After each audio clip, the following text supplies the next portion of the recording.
welcome to the Knitting with Cat Hair podcast. My name is Nikki.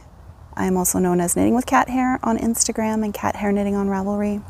I'm coming to you from Sudbury, Ontario, Canada, which lies atop the traditional lands of the Tagamashing Anishinaabeg people, where I live with my partner, our 2 daughters, and our 5 cats. Hence the name of the podcast, as I'm always finding cat hair in my knitting. So, big warm welcome to all new viewers and a big welcome back to all returning viewers. I have been away for quite some time and I feel a little bit rusty, so please bear with me as I kind of get back into the swing of things. I'm filming in a new location in my backyard. There may be some background noise. I apologize in advance. And unfortunately, I'm not by the bird feeders, so you won't get a chance to see any little fun little critters that you usually get to see. Okay, so first off, I know I'm almost 2 months late in announcing this, but I did draw winners for our Marie Wallen make-along. I drew 2 names off of the Instagram hashtag Another Year of MWMalFO. So you had to finish your Marie Wallen projects, and I'm happy to announce that the winners are Nikki Hawker, who knitted the Samphrey, which is actually coincidentally a pattern that I'm still working on. Hers turned out beautifully, and I'll pop a picture in of what it looked like. And then the second winner is Marla Knit, who knit the Bressay, which is also on my to knit list, and it turned out beautifully as well. So congratulations to Nikki and Marla. And I'll reach out to you on Instagram and get you your prizes. And the prizes are going to be $50 Canadian gift certificates to a local or online yarn shop of your choice, and that way you can get something hopefully that makes you happy. Okay, so with the ending of the Marie Wallen make-along, I will now be starting a new make-along. This one will begin October 1st, so in a few weeks or so, and it will be a Jennifer Beale make-along.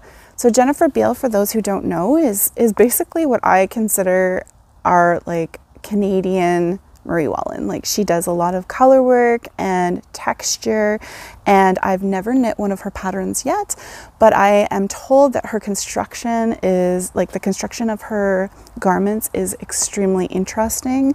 So there's lots of steeking involved at times, and so yeah, I'm really looking forward to casting that on. So like I said, it will start October 1st and it will run until September 30th of next year. So you have a year to participate.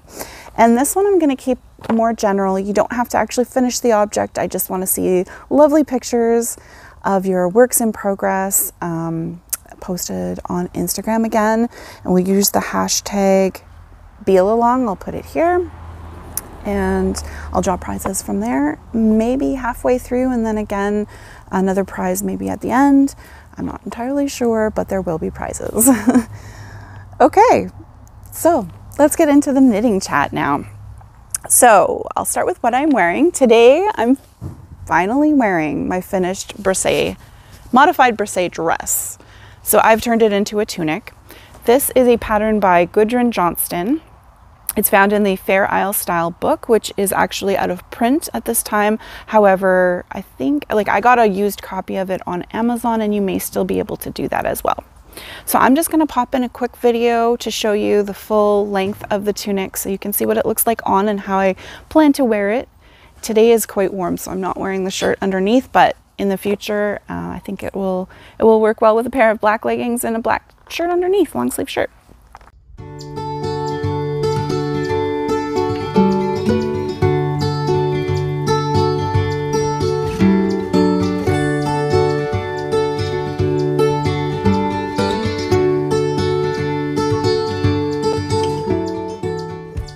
So as I said, I'm finally finished this modified Bressay dress, and I looked on Ravelry, I started it March 1st, 2022, so it's been on the needles for a year and a half or so. Anyways, it's been a long time, and the reason it took so long was because it's knit top down, which is great because you get to do this fun color work at the beginning, but then it's just miles and miles and miles of stockinette, and it's knit fingering weight yarn.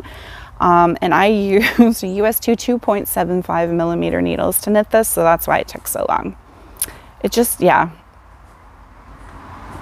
Small needles, thin yarn, kind of boring after you finish the color work.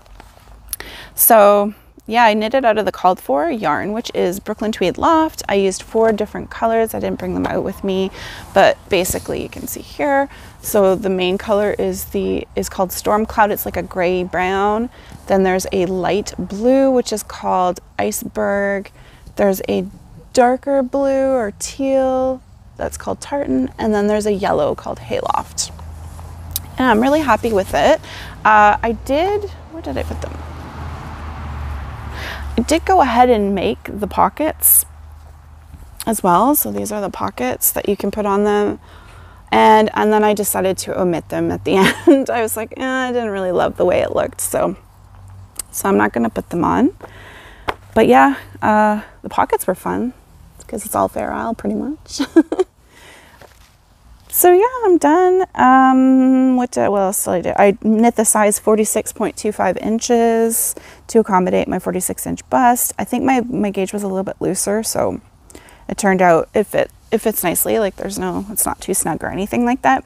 I knit the body to approximately 28 inches. So like actually the whole dress is 28 inches in length, I think. Approximately, that's what I was aiming for, but I started running out of the main color of yarn and I didn't want to buy anymore, so I just kind of winged it.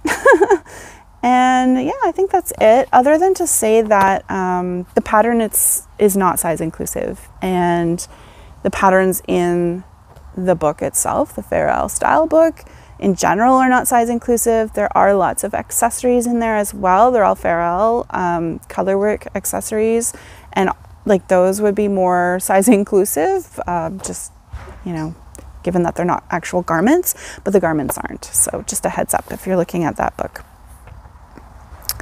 Okay, so that's my first finished object. I also have another finished object, and that is, what is it called? A diagonal baby blanket, and it's by Snufflebean yarn. Let's see if I show you the right way here. I don't know if I can get it all in. So it's basically just like a corner to corner garter stitch blanket. So I did mine in 7 different colors. So the dark blue, a medium blue, a light blue, and then the green stripe will be in the center. And then on this side, we have like a light turquoise, a medium turquoise, and then a dark teal. And I held all 7 colors together with a single strand of Drops Fable in the like off-white color or something like that.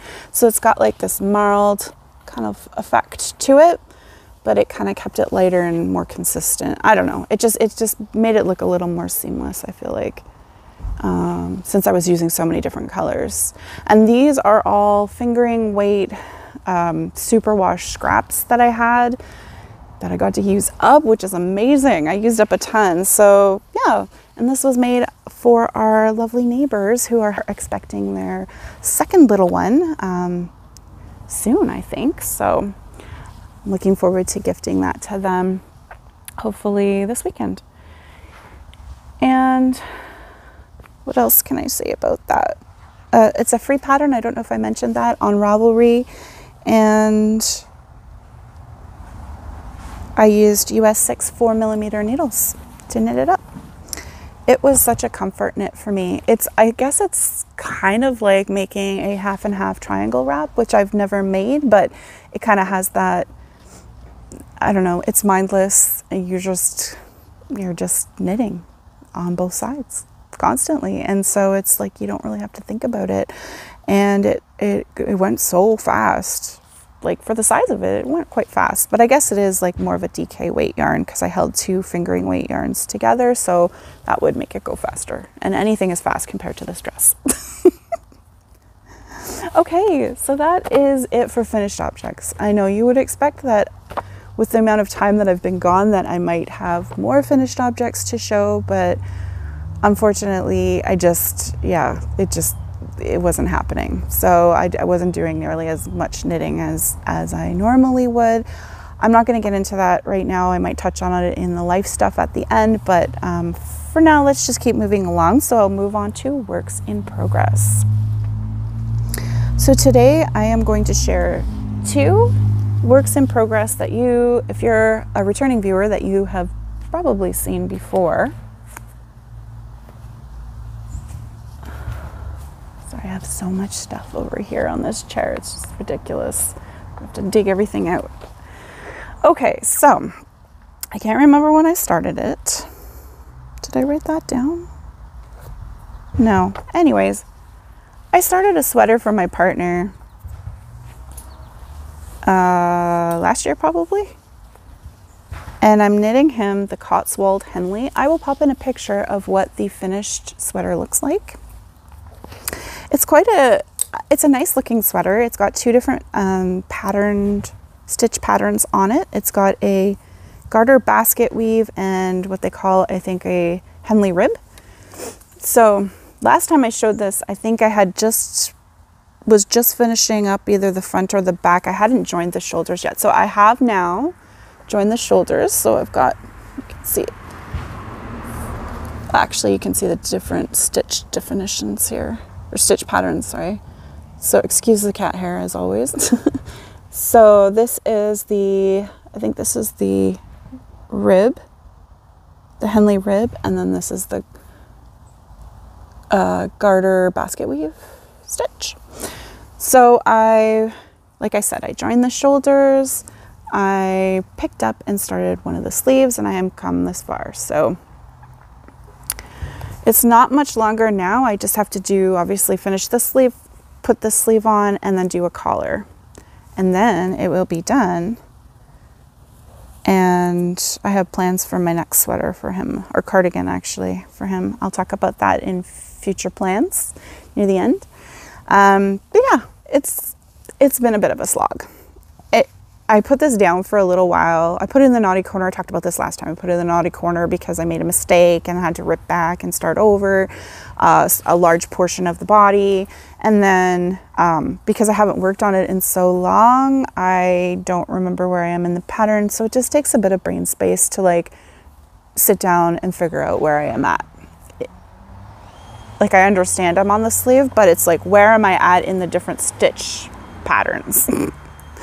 So yeah, but I hope to pick this back up and finish this shortly because like I said, I have so many plans for autumn I want to get going on. Okay, so this is being knit up. I didn't bring the ball band, but this is the yarn here, and it never shows up pretty on camera. And even in this lighting, it's not showing up as pretty as it is in person. It is just a Cascade 220 Heathers. I think it's a worsted weight, and it's got like all these different nuanced greens in it. So it's called Olive Heather, I believe, and it's got like a light and a dark green in it, and it's just really pretty. It's heathered and much prettier in person. And I really like I like the Cascade 220 Heathers. It's 100% wool, and I believe it's non-superwash, although it's very soft for a non-superwash, like extremely soft. It almost feels like a superwash to me, but anyways, he chose it because he wanted something that he didn't find itchy because he haven't worked him up to the more rusticy, prickly wools that I like myself. So. And I am making the size, what am I making? The size 47.5 inches. Oh, and I did omit the tubular cast on and bind offs because, as I've mentioned in the past, I just can't be bothered.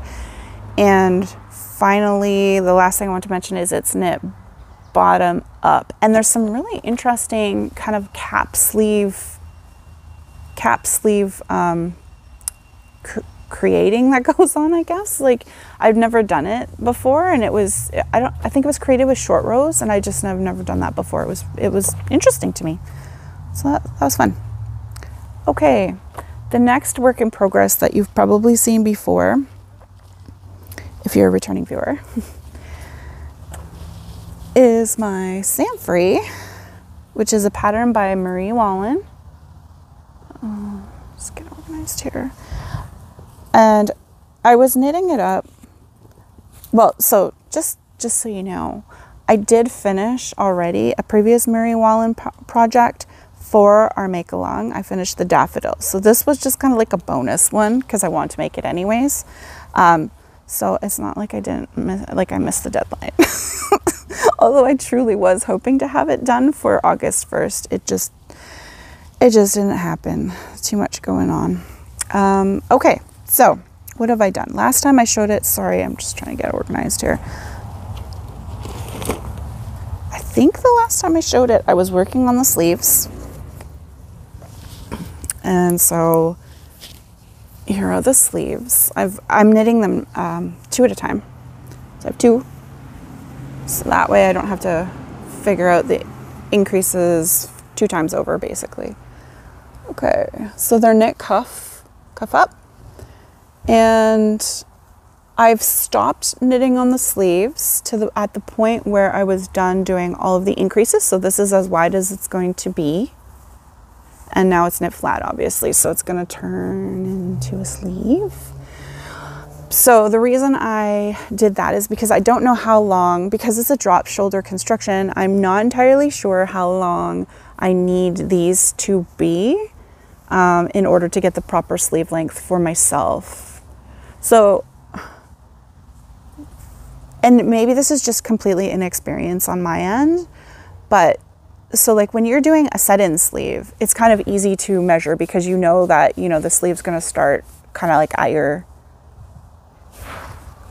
you can measure from the armpit down, right? Like you would be able to tell how long you need your sleeves to be. But because this is drop shoulder, so there's going to be a portion of it that's already like this, like across your shoulder or your arm. I just don't know how much length I need. Does that make sense? I don't know. Anyways, so I've stopped on the sleeves. But what I did need to get was how wide this was going to be. Because as this attaches to the drop shoulder, it will be in half, obviously. So I just needed the half length to determine. So I think this was 14 inches, and I've determined obviously half of 14 is 7 inches. So I need a gap of 7 inches for my sleeve hole. And the reason I had to do that was because I've converted the body to knitting in the round. Because I don't like seaming color work. I don't mind seaming in general, like non-color work, but color work, I find it really messy. It's hard for me to do. And maybe again, it just comes with more practice. Okay, so I don't know how best to show this. And of course I'm in the middle of a row. That's great. So anyways, this is the body. So I'm working on the back. So I've got the front on a barber cord, because I've split for the sleeve holes. So now I'm knitting flat back and forth. And like I said, I'm going to want the point where I split up to the top of the shoulder to be 7 inches so that my sleeve will fit. If that makes sense? That's how I figured it out. And so I used my gauge. I did a bunch of math. I used my gauge to determine how many more rows I need to make or to knit. Yeah, anyways, it involved a bunch of math. I just don't have the brain space to go into. Plus, I'm a terrible teacher, so there's a reason I'm not a teacher. But yeah, I did a bunch of math to figure it out. And so this is being knit out of the called for yarn in all of the called for colors because I love them so much. And that is, the yarn is Jamieson's Shetland Spindrift, and there are 14 different colors in this, but it is true ferrule, which means that you're only ever using 2 colors per row. So it's really, I know it looks really complicated, and I have made it more complicated by converting it, but it really isn't that difficult. I will say that I would not recommend this one for a beginner if you've never done color work before, just because it has an extremely large amount of float catching that's involved in this one. That means that you're going more than 5 stitches of one color and then having to switch to another color. So on the back side, what you need to do to keep your, to maintain your tension. At least I have to. I know there are some people who don't catch floats at all, but I do. I need to catch on the back the other color that you're carrying along for the ride, basically, and just to ensure my tension is good. It also prevents snagging too, because if you just carried the yarn for a long piece, you would have this big like piece at the back and it can get caught on things. So that's the update on my Samphrey. Just for reference, I'm knitting the size large, but my gauge is looser, so normally I'd knit the extra large, but like I said, my gauge is looser, so I've actually gone down to the large, and I'm using a US 2.75 millimeter for the needles for the ribbing, and US 3.25 millimeter needles for the body and the sleeves. And I am weaving in all of my ends as I go, and I do that the same way that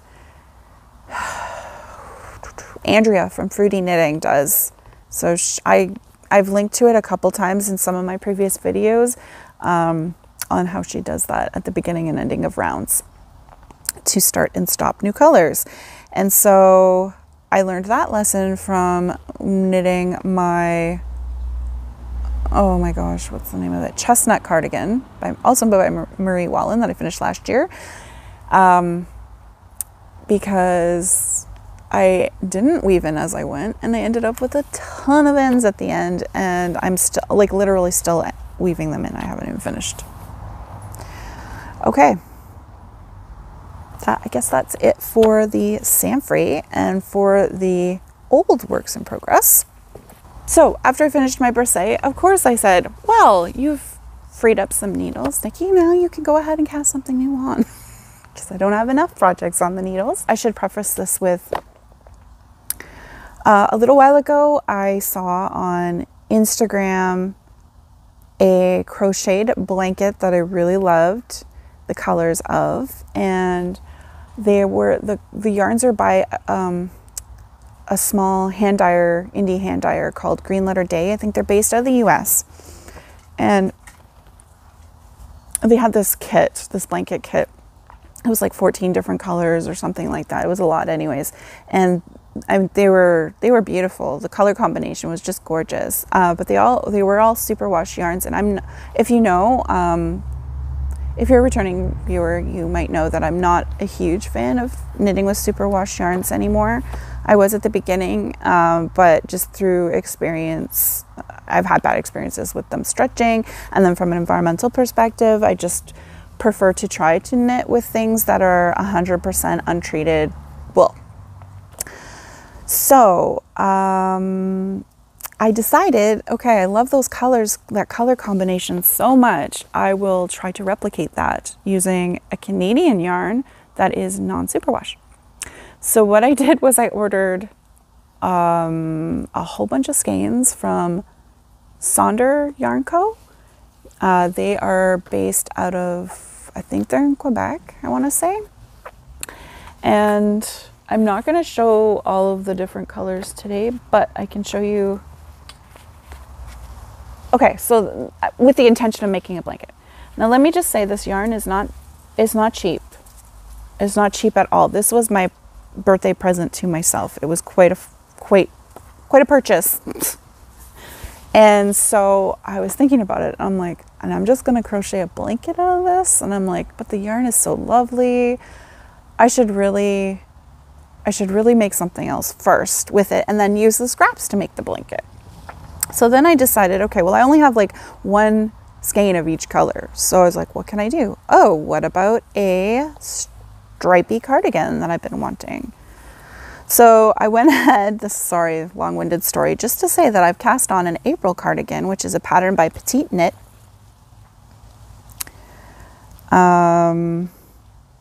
I'm using, like I said, a bunch of Sonder Sunday Morning DK, so 10 different colors. I didn't use all the colors in the blanket, I just chose the colors that I liked, the combination that I liked the best.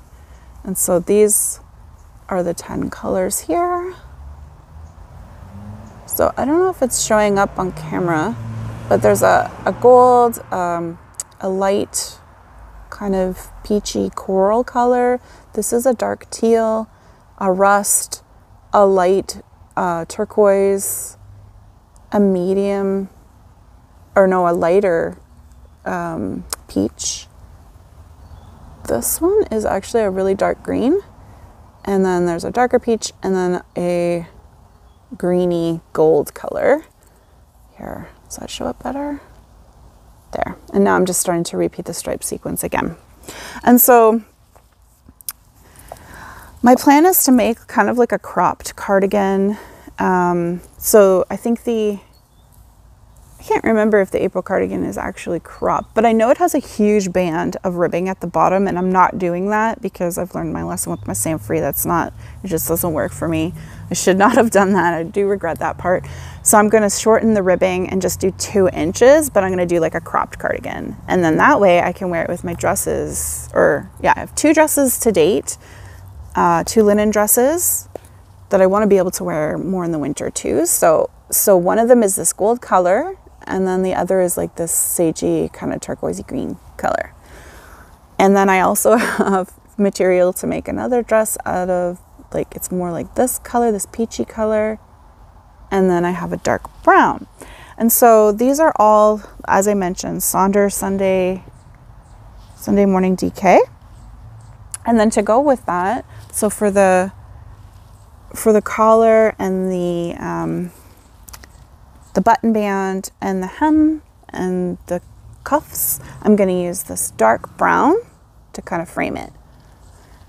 So I think it'll look nice.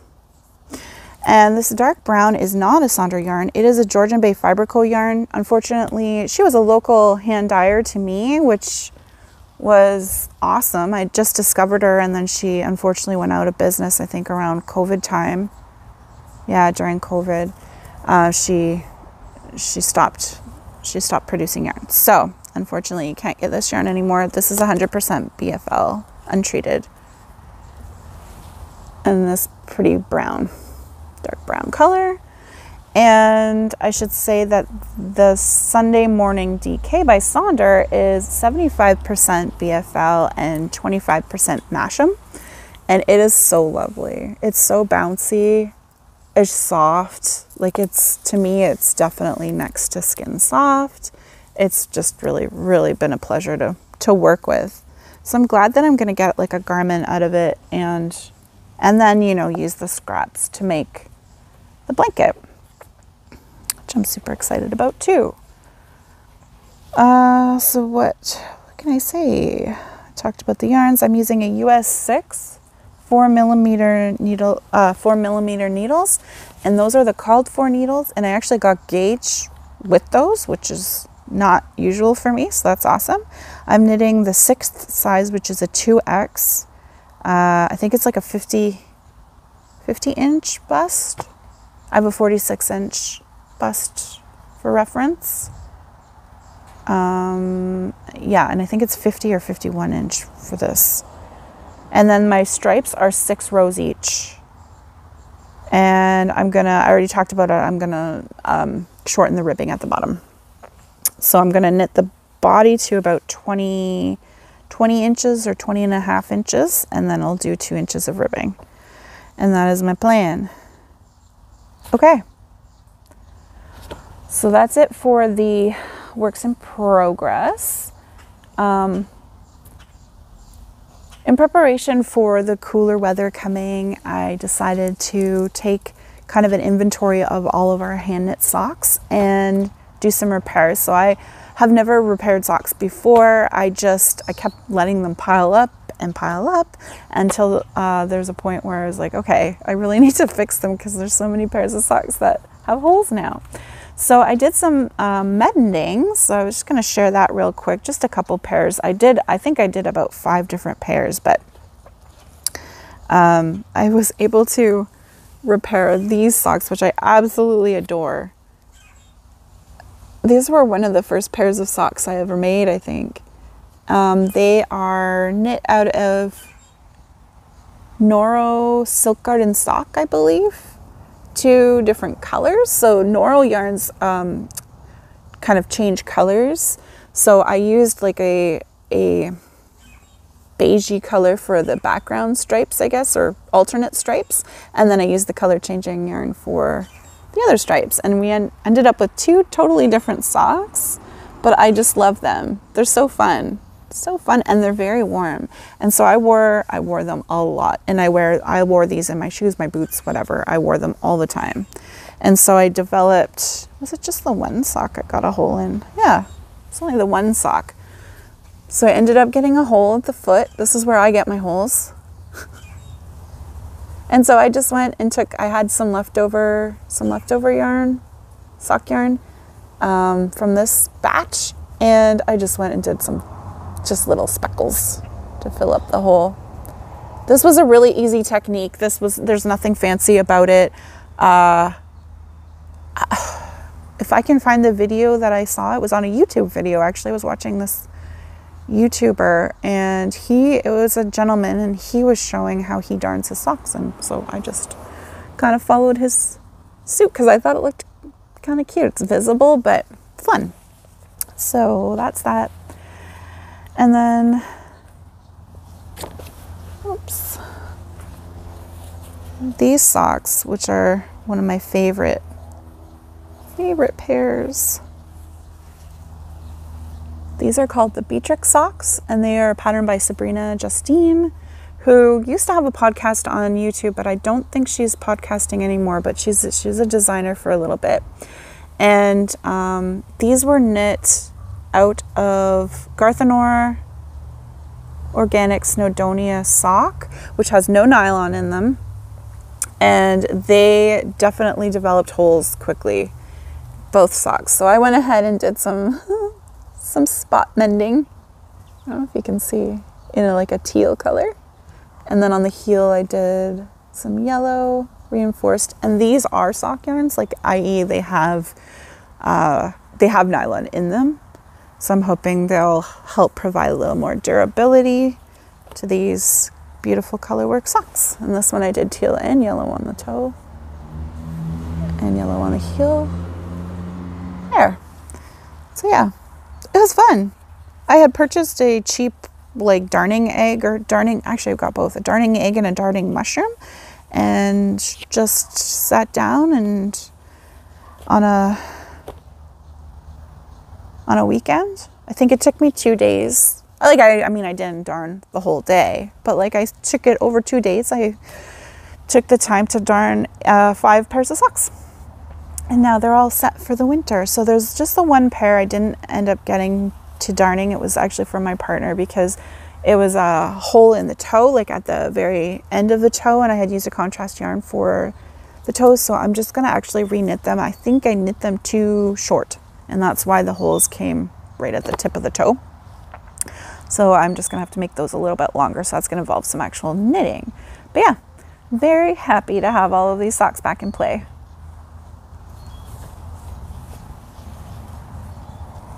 Yeah, and it was not difficult. Like, I don't know why I put it off for so long. I was like, oh, it looks complicated. Because I see people doing really fancy stuff with like plaid patterns, which look, you know what, I think they probably look more fancy than they actually are. I'm sure they're probably pretty straightforward if I like looked into actually how the techniques are done. But sometimes I just put things off. So yeah, do you do that too? I don't know. Have you ever darned socks before? Do you darn socks? Yeah, I would definitely continue to do that in the future. It's also interesting to me to see like which socks wore out and which ones didn't, like which sock yarns, how they lasted. Maybe I'll do an episode on that one day actually, because I know there's a lot of people who are looking to try to find durable sock yarns. Unfortunately, I think my experience has been that the yarns that don't have nylon in them have not been very durable at all. But I still have I have 2 alternatives that I need to try. I have one sock yarn that has mohair in it that I was going to try and see how those went. And then I have one that I did try to knit up at one point that has hemp in it. And okay, yeah. Anyways, I talked about that in a previous episode. The knitting with that hemp yarn was very uncomfortable for me. Not a fan. And I did this really intricate like patterned honeycomb sock, and it they turned out too tight, and so I had to rip it all back, and I was like, never again. I'm not knitting a pattern sock with this yarn. It's just too splitty. So anyways, that is my update on the sock knitting, sock mending. Okay, now we'll move into future plans. So I have a ton of future plans. We shall call this the overambitious autumn knitting plan segment. So first off, I will start with the Jennifer Beale pattern that I plan to knit for our make-along. It really isn't an autumn pattern per se. It's more, I think it's more like lacy, meant for summer, perhaps. But anyways, I'm going to be making, I think, I keep flip-flopping, but I think I'm going to make the Stephenville Crossing. I'll pop a picture in of what that looks like. And originally I was thinking I would really love to do it in the yarn that she used. I really like the speckly look. Like there's just slight speckles to it for interest. I find speckle yarns really interesting to knit with. But then I was like, Nikki, you should really be good. You have yarn in your stash that you could use for this. So I'm gonna be good. And I have a sweater's quantity of lichen and lace. I think this is sock yarn actually. So it's 80% superwash merino, 20% nylon, 100 grams, 365 yards. And the colorway for this one is called linen.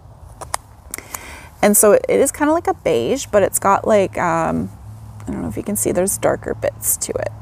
So there'll definitely be some nuances. I'm going to choose to alternate skeins with this, just so I don't get any pooling or whatever. And I think because it's a lighter color, the cables and the lace should show up nicely. How many plies is this, does it say? It looks like it's a 2-ply. Oh, maybe it's a 3. Yeah, it's a 3-ply.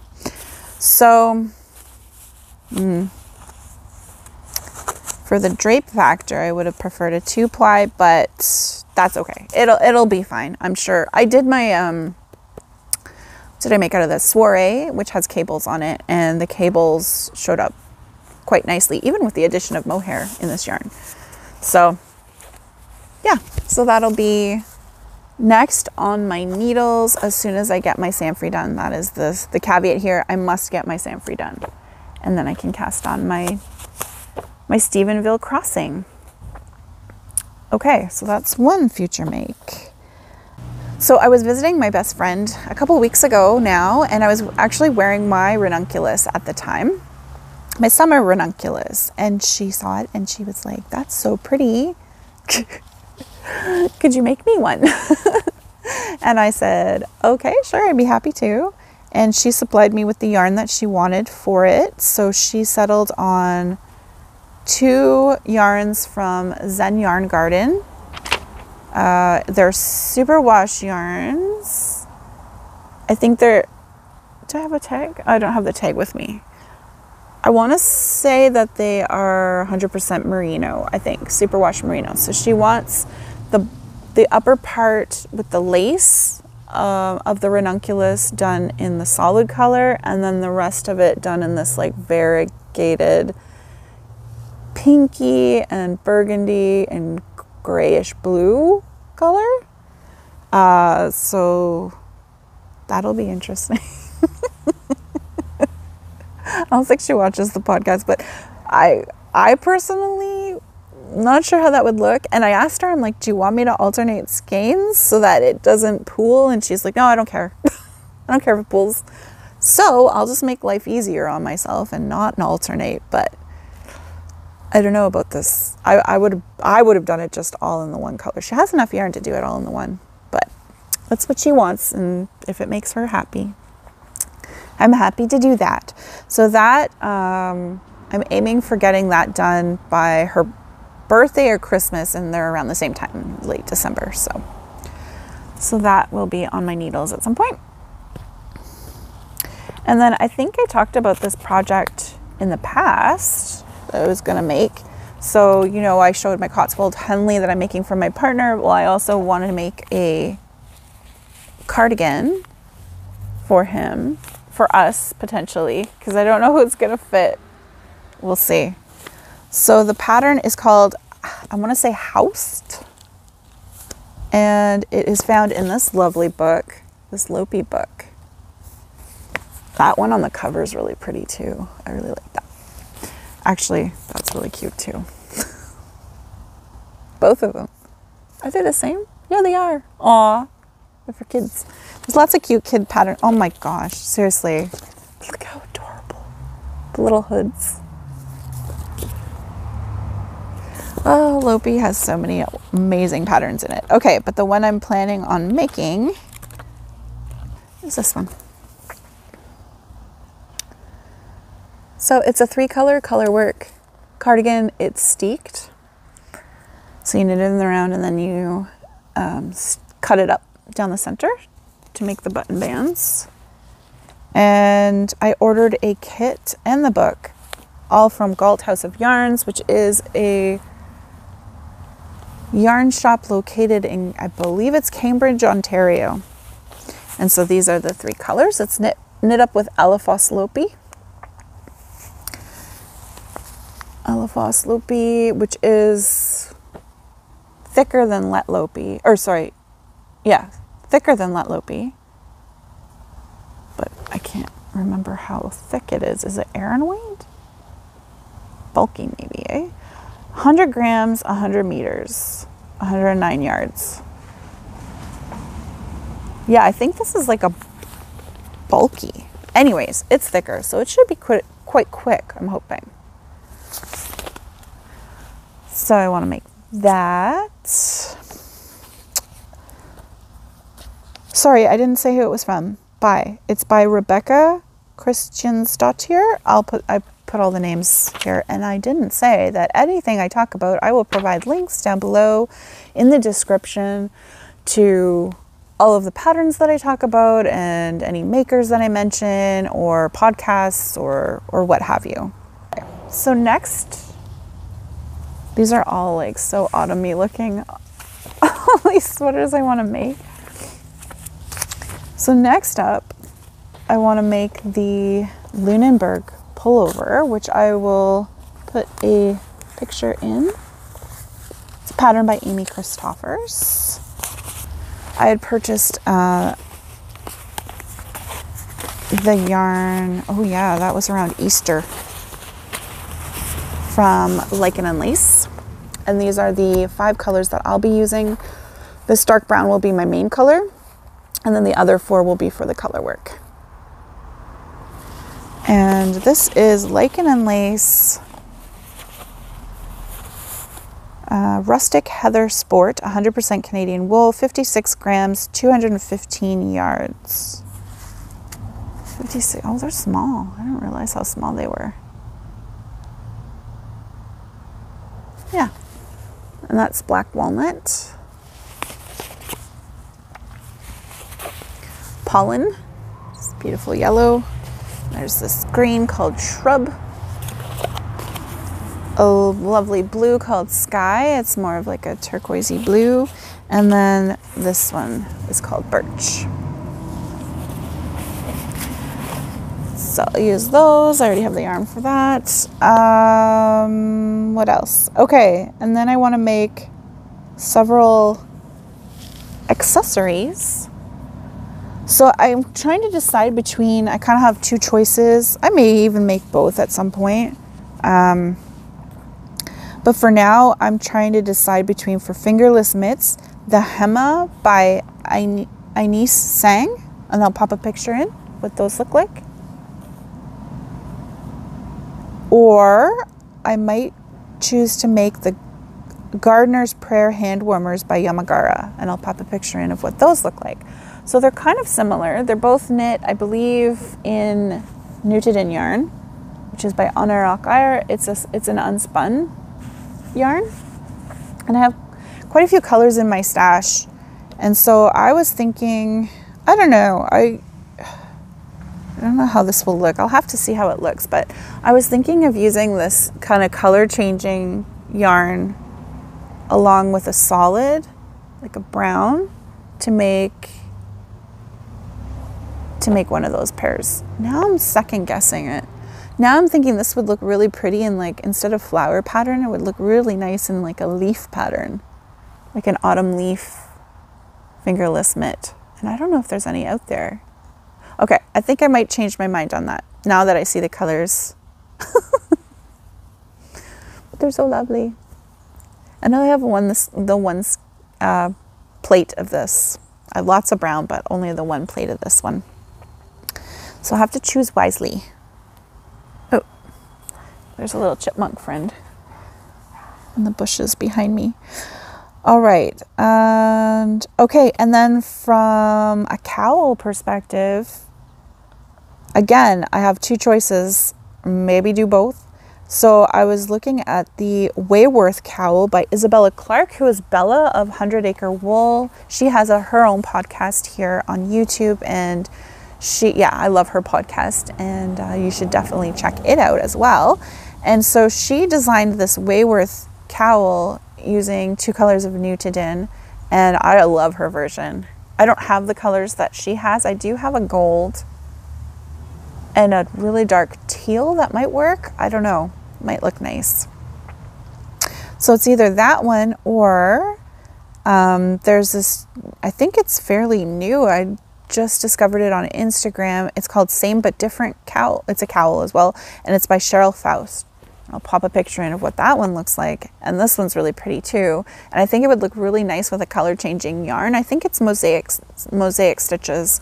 And you can see how the colors kind of change. I think they used spin cycle. I don't have spin cycle.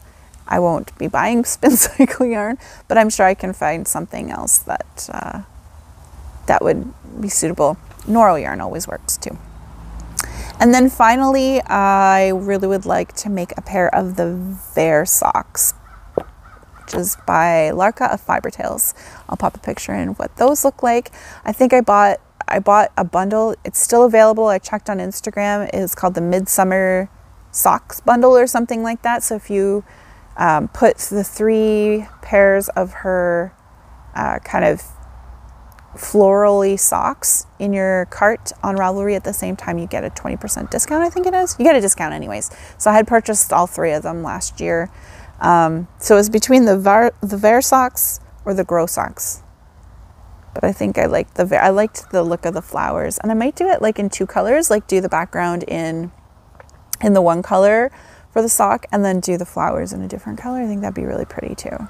And I don't have yarn choices decided for those yet, but just have to find the time to make all of these wonderful knits. Okay, and so that's it for the knitting, but I do have plans to try quilting for the first time.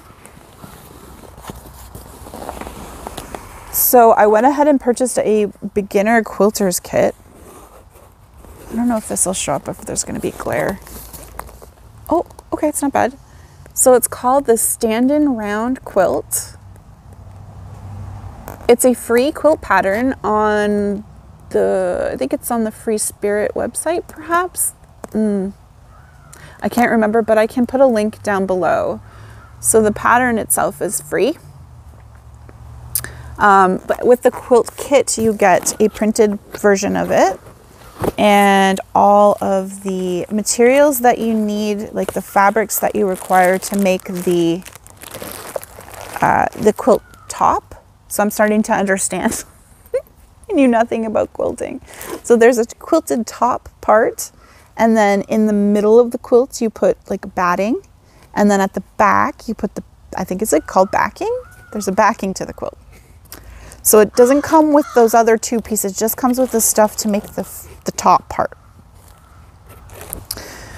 So all of the fabrics that come with this kit are William Morris designs.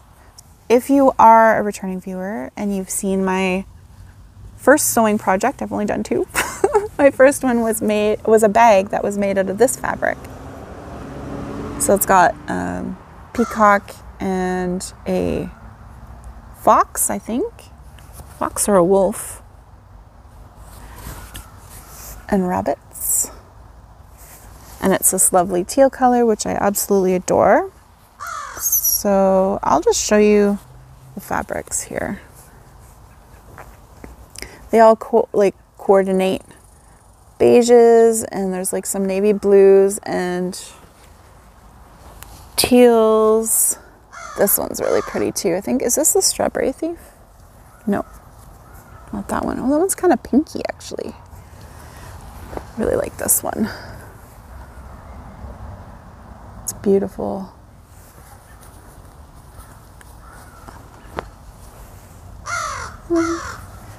And this one, if you look closely, you can see there's birds and rabbits or hares in there.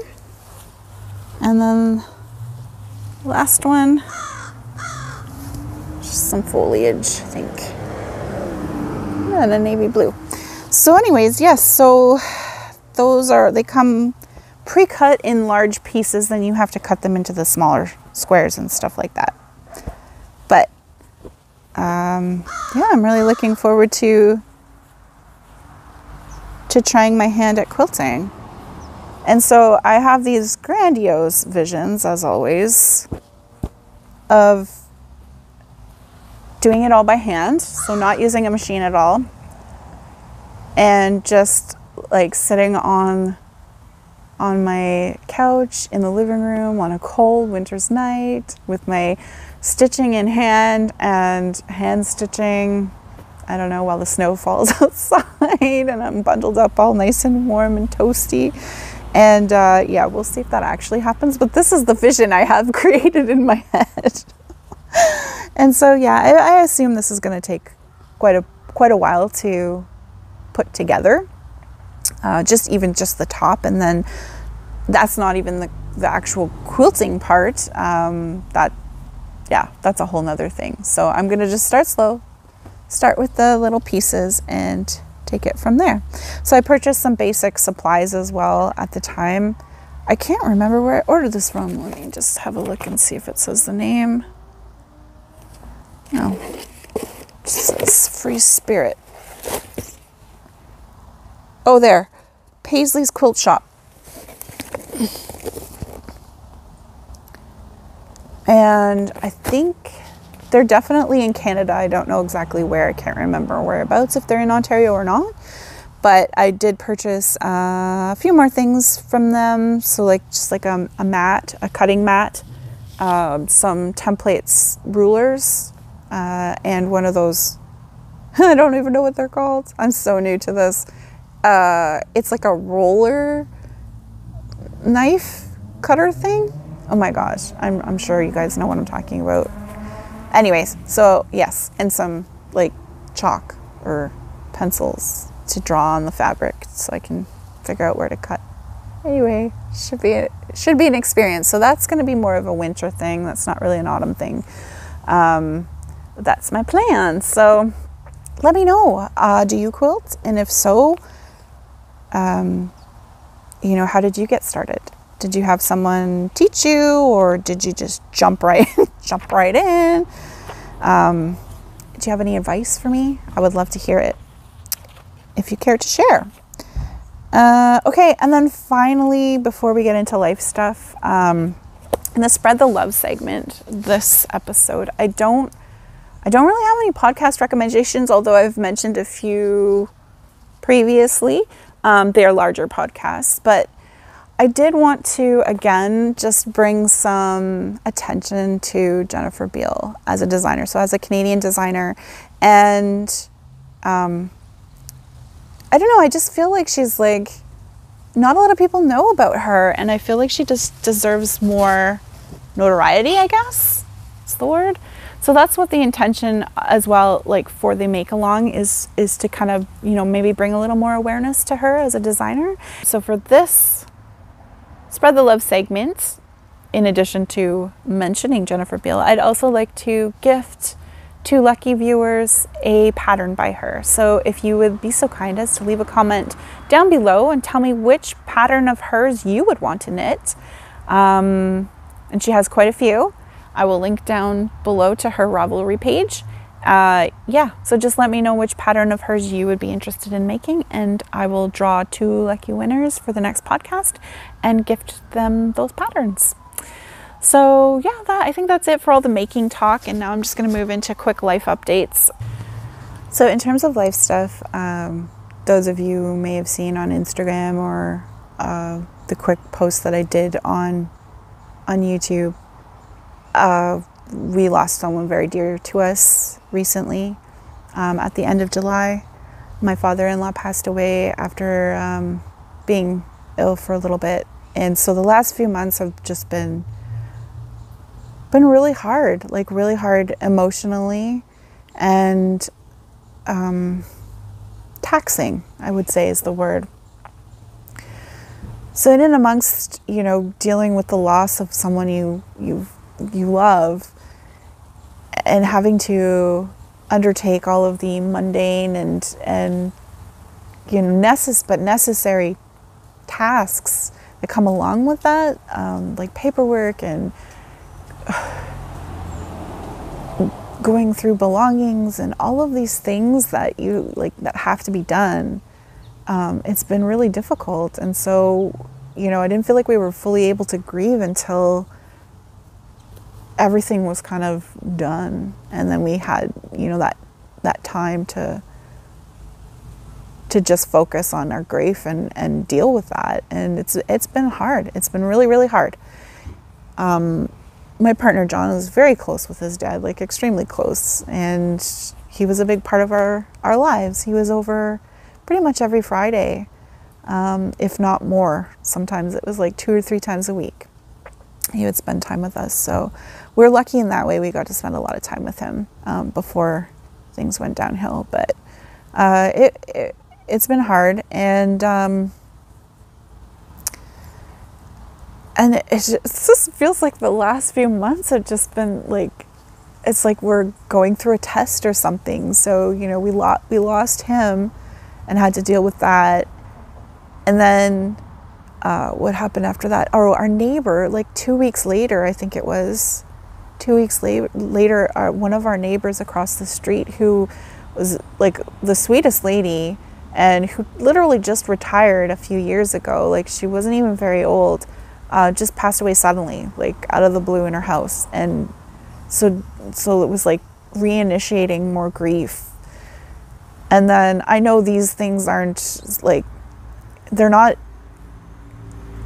as drastic or as impactful as losing a loved one, but like a whole bunch of things just started going wrong in our house all at the same time, and it was just so much at one time that I was at the point where I'm like, I can't handle anymore. Like, if one more bad thing happens, I don't know what I'm gonna do. Like, I just can't deal with it. So like our basement flooded because our hot water heater sprung a leak and flooded out our basement. Now, thank goodness our basement is not finished, so it's not that big of a deal as it could be. But just like in the midst of all the grief and all the crap you're dealing with, having to like spend, you know, 24 hours constantly soaking up water with towels and washing them and drying them and re-soaking it up because we don't have a sump pump or whatever it's called. Anyways, that, and then our fridge went on us, and we're like trying to order a new fridge, and because of our house is so small, our fridge is like it's not a standard size, it's like a smaller size, and finding one that would fit was like a huge task in and of itself, and like trying to salvage all our food, and like it was just so much. And so I feel like finally, I don't want to jinx myself here, but I feel like we're on the other side of things now, where, you know, if something else were to happen, I think I could deal with it now. It's not all coming at once. And the grief, although still there, is getting more tolerable, I would say is the word. I think, two things. So I was reading listening to a lot of audiobooks recently, and at the time when my father-in-law passed away, I think I was listening to one of the Frederick Bachman books, or I just listened to it. Anyways, there was a line in there that stuck with me, and it said, grief is the price we pay for love. And I think that is so telling and so true. Such a beautiful statement. Because yeah, he was very much very much loved. So there's a lot of grief that comes along with the loss. But also someone on Instagram, an Instagram friend, said something to me about their loss and dealing with loss, and how it doesn't, like, the grief doesn't really go away. Almost just like it just becomes more bearable, or you make space for it in your life. Yeah. Anyways, so I just want to take this moment to thank all of the people who reached out to me during this really difficult time, and just, you know, shared their thoughts and wished us well, and it meant so much. Yeah, I just wanted to say thank you so much. Our family really appreciates it. And whew, okay, moving on from the loss and grief side of things, you know, life goes on, and we've done things. We took a trip with the kids. We had already booked it well in advance, and so we were like, we're going. We took them to Canada's Wonderland, which is here in Ontario. It's in Toronto, or Vaughan, really. And it's like a huge amusement park, so like with lots of roller coaster rides and things like that. Anyways, so we took the kids to that, and we had a really nice time. It was really fun. I'm not a roller coaster person. I went on them when I was a kid, and got really sick, and then just never went on them again, pretty much. But they did convince me to go on one, the water ride, which I was like, oh, it can't be that bad. Oh, the drop was not even bad at all. It was not a big drop at all, and I felt like I was dying. Oh my God. Like, I hate that feeling of falling. Anyways, I did one with the kids, and yeah, this was their first time on big roller coasters, and they loved it. The lineups were huge, and I regret not paying the extra bit that it cost to like get like express passes or something. But next time. There's a chipmunk heading towards me. Thinks I have food. Yeah, so that was it was nice to get out of town and just be with our family, and just do something that took our minds off of all the other things that were happening. And so yeah, that was fun. And what else have we done? Well, back to school has happened.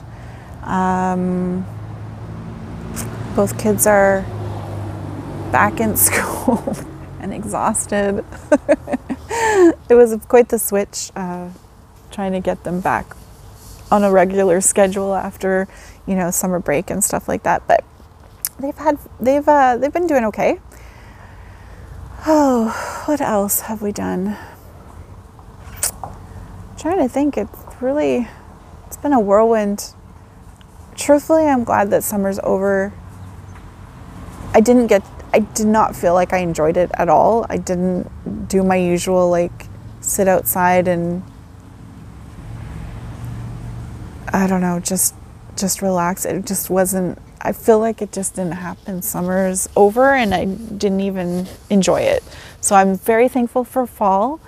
And I was talking with one of my lovely Instagram friends, and how I was saying like, I wish this year was over already. Like, it's just been such a bad year. And she was saying she always felt like autumn should be the beginning of the new year. And so on the autumn equinox, she sent me a message, and she said, Happy New Year. And so I'm going to consider this the new start, and onwards and upwards from here. So hopefully I'm going to be returning to you on a more regular schedule. I will, yeah, definitely try to get back to the every 3 weeks that I normally record. And thank you so much for joining me.